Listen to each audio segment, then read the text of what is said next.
Hey y'all, it's your girl Sia, and I'm back with another video.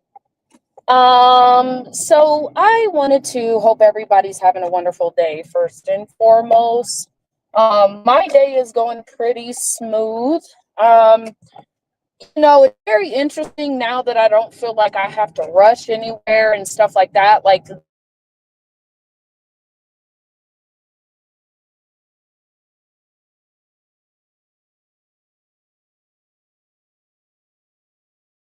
anxious because obviously I lost a income that I was not expecting to lose. However, I will say that this time around, I still am, for the most part, pretty much stable. So I guess this experience is a little different how it looks for me. And the emotions are a little bit different, right? I will still say that I am very, very, how can I say this? What's the word? Still very anxious, still have some feelings that that are that I'm still kind of holding on to as it pertains to this situation, stuff like that. But in any situation in which first of all, let me back up. Change is inevitable, right? So change in a job, change in career, change in where you live, change in friends, like all of that. If your life is not constantly changing, you're kind of doing something wrong, right? Change is actually a good thing. So it's very hard, right? Because when we're fired from a job or when we lose a source of income that we're not expecting to lose. Maybe we don't necessarily agree with the outcome, stuff like that. It's very difficult to see that, hey, this change is kind of like a blessing in disguise, right? Um, I have been through this enough to know that it's not the end of the world what I'm going through. And I also know that it was probably time for a change, right? I took a position out of desperation, right? Not because I really I took my time and figured it out. I took a position out of desperation. And ultimately, that position was not, it took more away from my happiness, and I think it should have. But again, that's how the company runs, that's how they run their firm. And it's nothing against them, really. It's just that particular firm and how they run things and how they do things was just not for me. I told you guys a scenario of when I almost walked out, right? And I had to kind of save my butt a little bit because I almost walked out. And when I get to that point with the company, I noticed that 9 times out of 10, I'm not going to be with that company for very long, right? Um, so I understand why things had to happen the way they happened. Like I said, I was not very happy. And you know what's crazy about this, you guys? I think that at first I was kind of like, well, screw them. They fired me. I do feel like the firing was a bit unjust. I think that companies forget that while they don't have to tell me why I'm fired, they do have to have a genuine reason to fire me, right? And so I'm going through this process with unemployment and I'm learning all of these things. I've never been fired before. I've never had to apply. I mean, I think this last time when I was quote unquote laid off, right? I applied for unemployment, but I never went through the processes and the motions of unemployment. So this experience is actually very, very new for me. And what it's done, it's very interesting because I'm looking back on all my past situations and I'm like, girl, you could have been getting me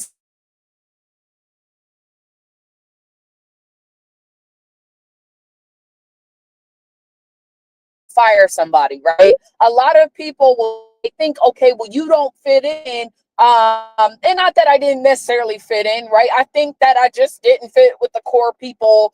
That if I'm looking to move up, those are the people that I should be trying to fit in with, right? And be friends with. That's not really my personality. I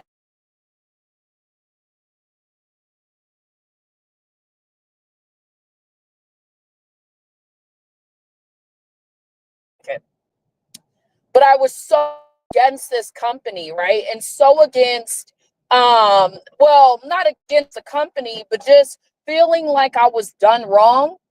And I'm learning that there are measures in place to protect employees, especially in my situation, right? Obviously, I filed for unemployment. I'll tell you this, I think the process is a little bit more simpler for unemployment than what I think it is. And that's only because this is my first time. It is my first experience, my first rodeo with them.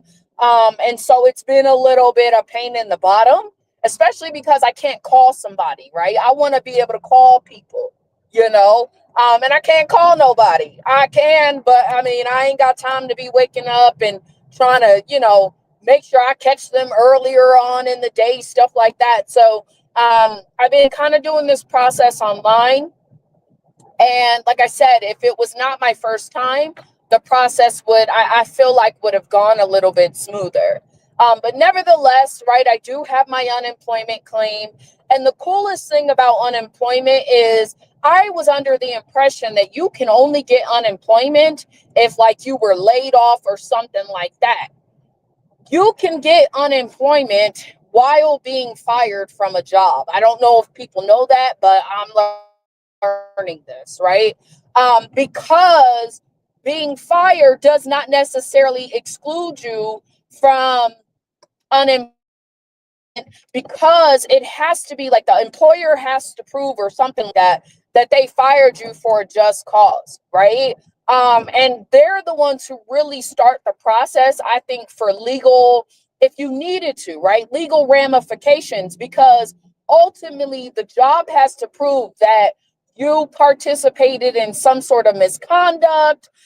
They have to establish that hey, we've been talking to the employee about this behavior or whatever. Like there has to be legitimate cause to fire somebody, even in an at-will state.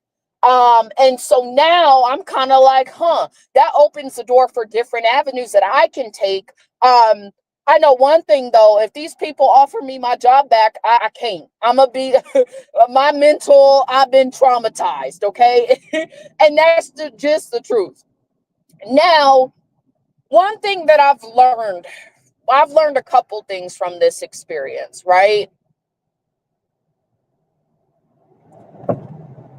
Hang on, y'all. I'm trying to see if I can get around these people.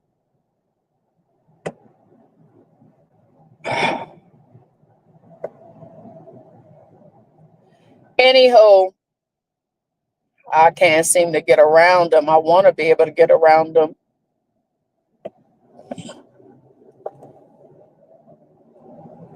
But, see, these cars going to go faster. Hang on, y'all.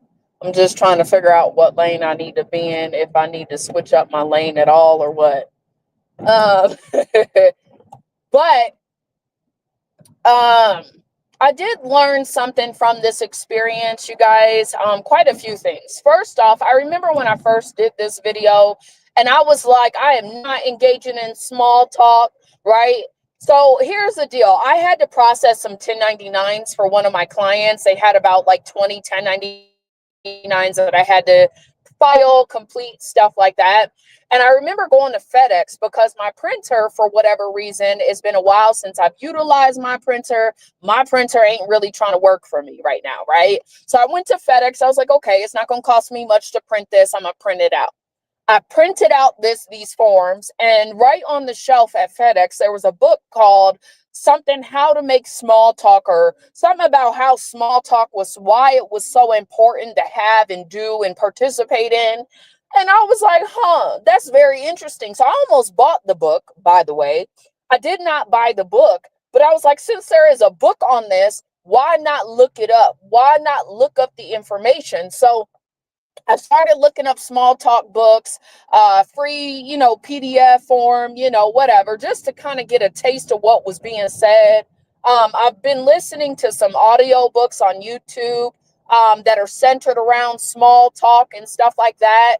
And so for me personally, it was an eye-opening experience, in the sense that I guess small talk is like the way of the world. So what they've said is the way that I am and the way that I've been kind of going about my experience. It's kind of stone age. That's what they're saying. Like there was a time where you didn't talk to strangers and it was accepted and that's the way of the world. But now that social media is in play, obviously there are different, the world has kind of changed a little bit in terms of how we go about doing things, right?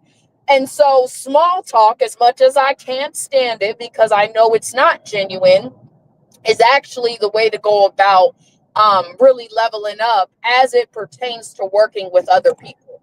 Okay. Did not know that. Actually, nobody's told me that. I think people have tried to tell me that. They just weren't good at telling me, right? They were trying to make it seem like I had an issue because I don't engage in small talk. Now, what they've said is, this what they've been saying. People who don't agree with small talk and or don't engage in small talk are oftentimes some of the most brightest people. Okay. But because we live in a dynamic where it's all about liking each other, right? Everything is about like. It doesn't mean that you can do the work, doesn't mean that you're better than me. It means that you're likable enough to where people would want to be around you, even if you're really not, right? But that's what small talk allows people to, it kind of, that's what it allows to happen, I guess. I don't know how to explain it. So they teach you in this book different ways to engage in small talk.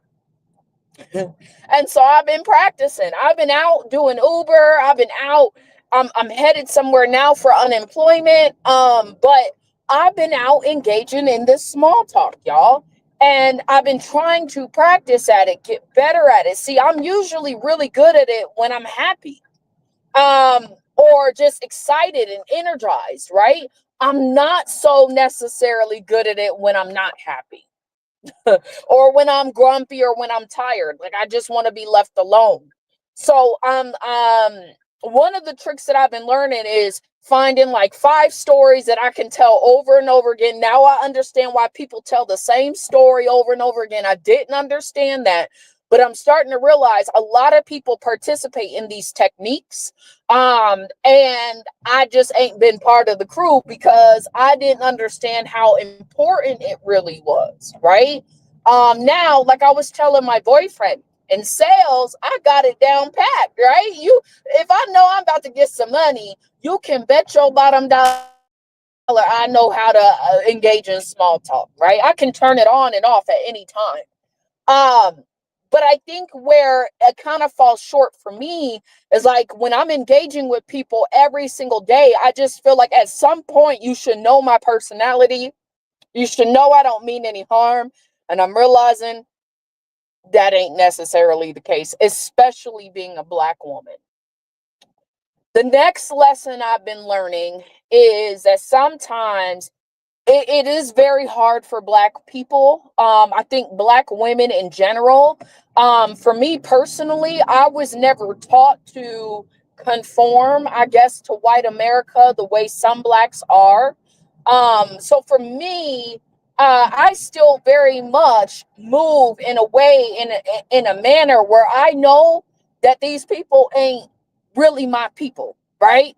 And what I mean by that is I'm always, if you guys hear me, when I started this job, I'm going in thinking, okay, these folks have something against me because of my skin color. And it's very difficult to not believe that as a Black woman. It is so difficult to separate race from the individual because of the constant experiences that we've had. And we know what's coming down the pipeline, right?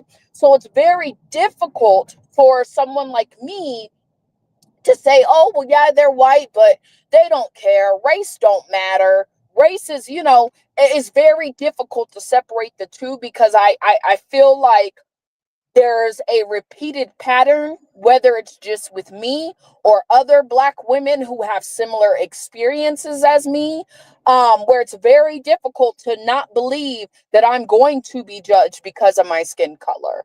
And I think that that's unfortunate. It unfortunately, that is how this society has set Black people up for success or failure. But I do believe that that's a hindrance, right? Because technically, I should be able to walk in any environment and know that as long as my character is good and as long as I'm doing what's right, I'm going to be judged based upon that, right? We know damn well that ain't Black America's experience for the most part, right? But when we're talking about being in control of our circumstances and our lives, being in control means that, hey, regardless of what you may or may not think about me, I'm in control of myself. Meaning that I'm going to show up like this, right? I'm going to show up thinking the very best of you, right? As a white person hiring me. That is very difficult for Black women to do, who are fully aware that this system is rigged against us. It is difficult. Hang on, y'all. I'm trying to figure out where I need to turn. So for me personally, and this is just, again, it's my experience. Because it's been a difficult process, right?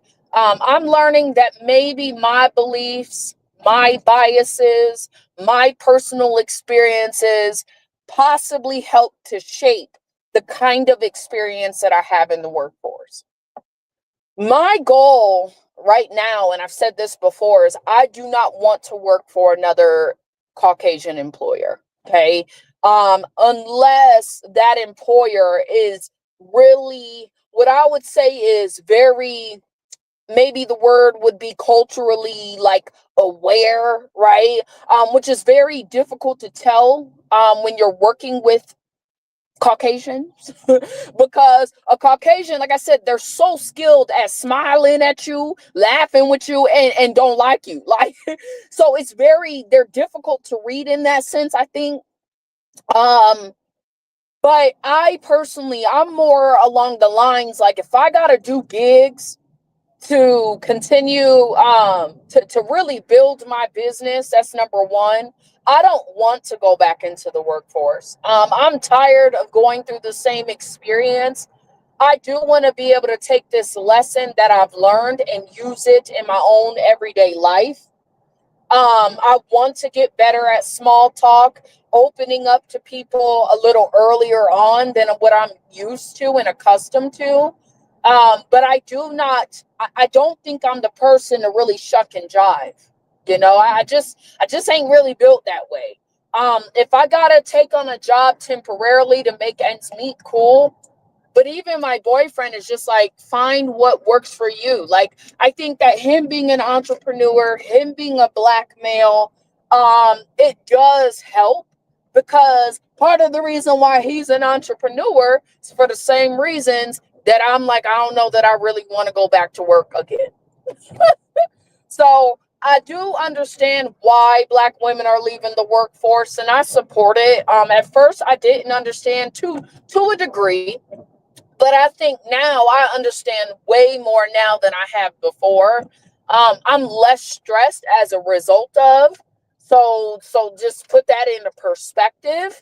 But outside of that, y'all, let's see. This is DMV. Let me make sure I'm going the right way. Okay. Dang.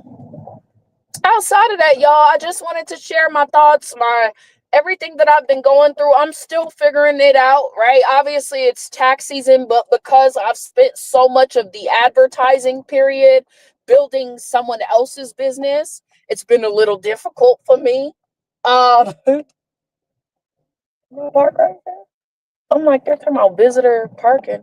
Oh, shoot, can I park right there? Guess not. I was about to park right there. All right. Employee parking only. Oh my God. These people, employee parking only. So where the hell is visitor parking? This ain't that clear. So outside of that, y'all, I've actually been okay. I'm grateful to be in the relationship that I'm in. I have a supportive man. And so I'm super grateful. I am very happy in my life right now. Again, I still got a lot of emotions because, oh man, these people here, boy. Vehicle, hopefully I ain't doing nothing wrong. I don't know. Hang on, y'all. Who knew that they had all this parking?